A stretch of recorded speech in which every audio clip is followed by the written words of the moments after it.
Pelvic Posse, and welcome to the Empower Your Pelvis Podcast.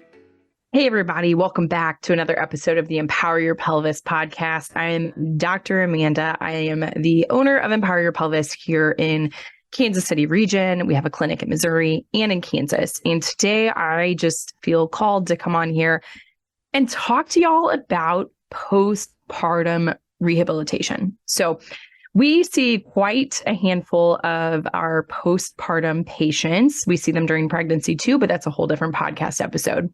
And in the postpartum realm, we typically don't see our patients, or we don't get referrals to see our patients until around the 6 to 8 week mark. So by the time we get those referrals, we are booked out. So we may not see those patients as early as we want to.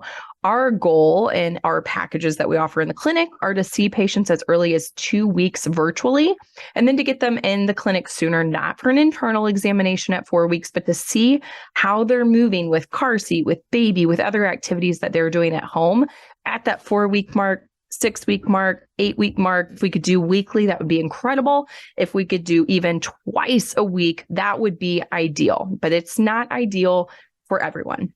So a couple complications that we're seeing in the clinic are patients thinking they come in just for a checkup.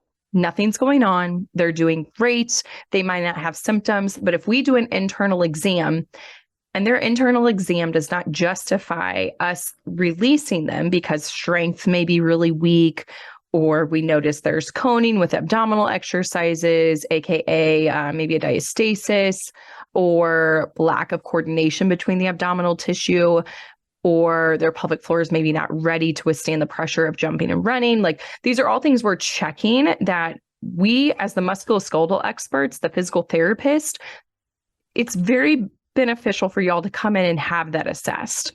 And then we're looking at things that you're doing and standing too. So maybe not just laying down on the table or reassessing the strength during an internal pelvic floor muscle examination, but we're looking at how you're lifting, holding, pushing, pulling, squatting, hinging, things around the clinic, because that is what you're doing as a mom. Postpartum rehabilitation, especially within the pelvic floor realm, is not just about pelvic floor. It's not just about the core. It is all about full body functioning activities. And that, to me, is why we need to be seeing people sooner within their postpartum rehab. Some of our patients come in and feel the need that they need to be released at 6 weeks. Excuse me for anybody watching on YouTube. I'm picking lint or something out of my eye that's causing it to blink. But we have patients that are coming in at that 6 week mark because they've seen stuff on social media, or they're comparing themselves to people on social media who are doing things sooner. Please, y'all, if you're in this position, know that your journey with your pelvic floor and your delivery, and even your postpartum journey, recovery with what kind of baby you have at home. Are they sleeping? Are you nursing? Are they colicky? Hello, been there twice myself. That can play a huge role in how your pelvic floor rehabilitation is going. So do not compare yourself to somebody behind a 7-minute reel on Instagram, because you have no idea. They're not talking, I'm sure, about back pain that they're having with lifting or carrying or holding their baby, or baby wearing, or the pain with intercourse that they're having with their partner, or clitoral sensations that they're having with different types of fabrics that they're wearing. People just aren't really being vocalized with that, right, on social media. So you don't know what that person's journey has been or what their symptoms are for you to be comparing yourself and being beat up on that. A lot right now, what we're seeing too is our postpartum moms, again, feel like I've hit that 6 week mark. I should be able to hit the ground running and get back to jumping and participating in boot camp classes. But they're missing the piece that things need to be modified, because they're forgetting their body has stretched 9 months. If they've had more children or have been through more pregnancies, it could be more than that 9-month mark.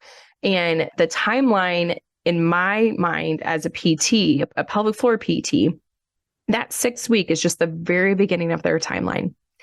6 months is kind of that halfway point if we're looking at like a year postpartum. When they're further along with more pregnancies and more deliveries, I really like to look at it at like a 2-year mark. And I tell patients, like, this is where we're going to aim for feeling great back to ourselves, maybe around that 12 to 18 months, 10 to 18 month range, depending on how many pregnancies and deliveries we've had. But it may take up to 2 months because we're dealing with pain with intercourse, because we've dealt with a grade 4 tear vaginally, because we've had major abdominal surgery via C-section. Okay. Everybody's body heals differently. Everybody's body goes through things on the healing side differently.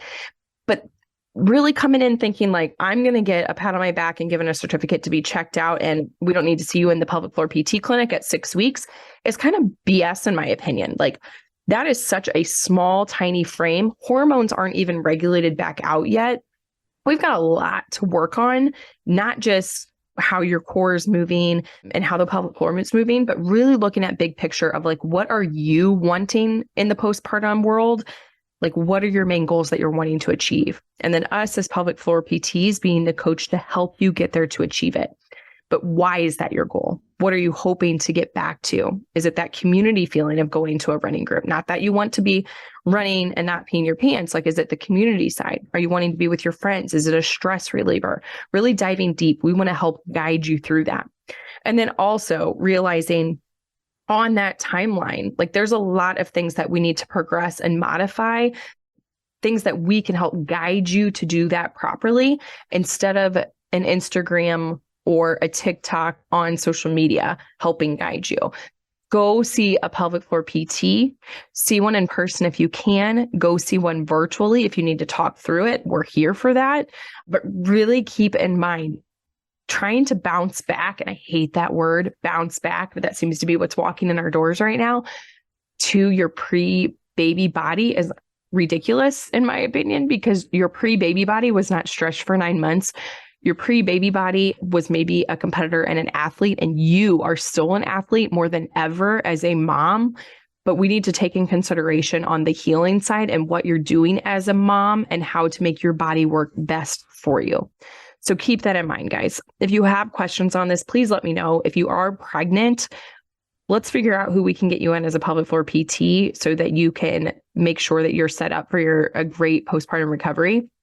And then if you're dealing with any pressure or pain or bladder leakage, modify the activity that you're doing, because your body is not meant to, it's telling you something is wrong. Okay. It's talking to you when you're having bladder leakage. It's talking to you when you're having pain, pubic pain, abdominal pain, hip popping. It's talking to you when you're having pain with intercourse. And it's talking to you when you're having pressure down there, especially if you're out walking and you're having any of those symptoms. Please don't go out for a run, because your body's already telling you something's going on before we try to go put 10 to 12 times its body weight while running on it.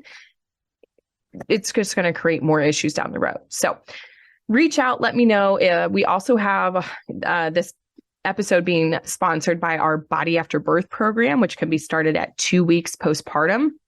Don't forget mobility, guys. Mobility matters, if not more, as much as the strengthening postpartum. That full body strengthening needs to happen, but so does the mobility. Because if your muscles do not have the length to be able to do its range of motion, you're going to continue to have issues down the road too. So make sure that you're meeting all your body's needs with activities and videos to do that. And the Body After Birth can help you with that. If you're wanting more community, we also have our Pelvic Posse membership, which has all sorts of classes on there for pelvic floor mobility, glutes and pelvic floor strengthening, as well as core and pelvic floor related for postpartum, related for C-sections, prolapse, bladder leakage, and so on. All right, y'all, if you have any questions, please let me know. I'm Dr. Amanda with Empower Your Pelvis. And sometimes I get on little soapboxes, and this was one of them today. So if you're still sticking around, thank you so much. Please like, subscribe, comment to the show, and I'll see y'all next week. Have a great day. Hey, Pelvic Posse. I want to thank you so much for joining into this week's episode of the Empower Your Pelvis podcast. Can I ask you a couple of favors, please? Number one, can you like and subscribe to this podcast so that you can continue to empower your pelvis forever so that you will never miss out? Number two, can you leave us a rating and a review telling them how amazing we are and everything that you have learned about your pelvic health? And then number three, If you haven't seen the video version of this podcast, you can go over to youtube.com/C/Empower Your Pelvis for all your visual learners out there. We have all types of great visuals in there for you to not only listen to, but to also watch. Thank you so much again, and make sure to give your pelvis some love. Until next time, peace out, Pelvic Posse.